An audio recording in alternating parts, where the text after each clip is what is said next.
If I have a stew credo, it is this: the stewer will never miss an opportunity to create flavor. With that in mind, we toss our meat with a tablespoon of kosher salt and sear it on a hot cast iron griddle. And now for the paste. Whisk together a quarter of a cup of tomato paste with a quarter of a cup of apple cider vinegar. I like the unfiltered kind. And a little bit of Worcestershire sauce, 1½ teaspoons. Love that smoky fermented fish flavor that gives out there. We'll also need some herbs, just mixed herb. I'd say a teaspoon and a half of anything containing some oregano and some thyme and some rosemary.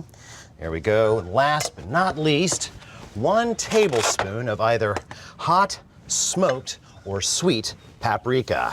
Now, when your paste is thoroughly whisked and the meat is thoroughly brown, toss one into the other. I believe that heavy-duty aluminum foil would be the first choice for a braise like this. Now, I know what you're thinking. You're thinking, well, cooking tomato products in aluminum is insane because the acid dissolves the metal. Well, you're right. A few little aluminum ions may slip out of their normal place, but it would take a very, very long time for that leaching to reach anything close to a toxic level. Months, probably.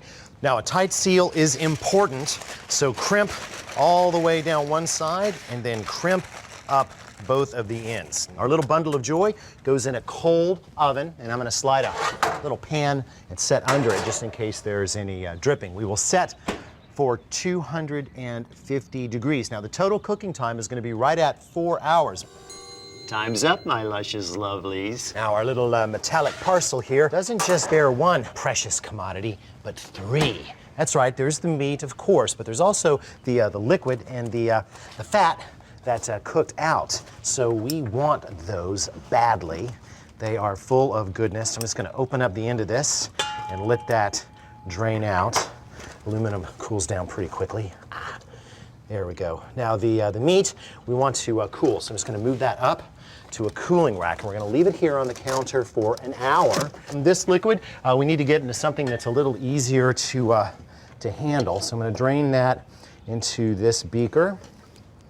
And then we will move this to the refrigerator. Well, that's what we're looking for. No, not that.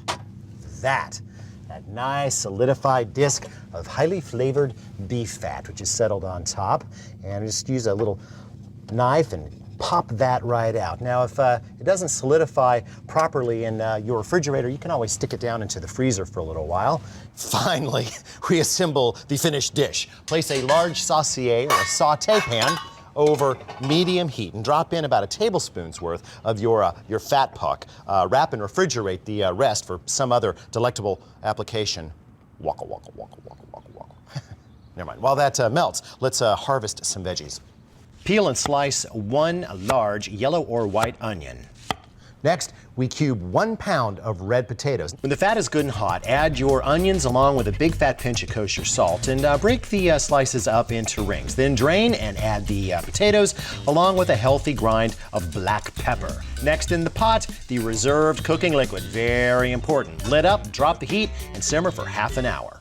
Since bone and gristle are never good eats, unless you're a rabid Dotson, they have to be removed before we add the meat to the final stew. Now the bone, well, that's easy enough to find, and odds are they'll just pull right away. The gristle, that's gonna cling to the meat. It's not so easy to get off, and that's why I use these little guys to just snip that away, easier than a knife. Just put the meat on top of the veggies, don't stir in, recover, and heat, well, just until the meat's hot again. Take about 10 minutes.